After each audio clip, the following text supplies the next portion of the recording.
Vrindavan city phase 1 मध्ये सुरुवातीला जे काही 2-3 फॅमिली राहायला आल्या, त्यापैकी आम्ही एक आहोत. 4 वर्ष होऊन गेली. आम्ही वृंदावन सिटी परिवाराचा एक घटक आहोत.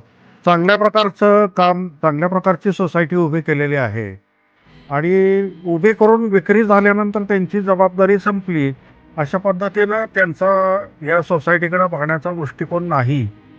आणि प्रत्येक त्यातल्या अडचणीमध्ये ते स्वतः लक्ष घालतात.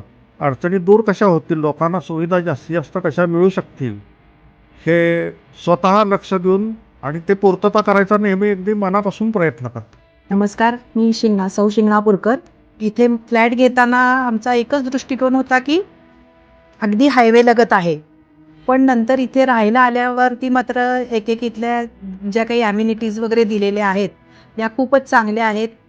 इथे काही समजा आपल्याला अडचण आली, तक्रार आली तरी लगेच ते प्रॉब्लेम सॉल्व्ह केले जातात. इथले इन्चार्ज वगैरे किंवा इंजिनियर जे काही आहेत ते लक्ष देऊन सगळे प्रॉब्लेम सॉल्व्ह करतात.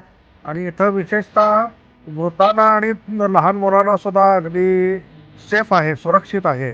आणि माझ्या माहितीप्रमाणे पुण्यानंतर एक चांगली सोसायटी दक्षिण महाराष्ट्रामध्ये ही कदाचित पहिलीच असावी. चांगली आहे, सेफ आहे, वातावरण चांगलं आहे.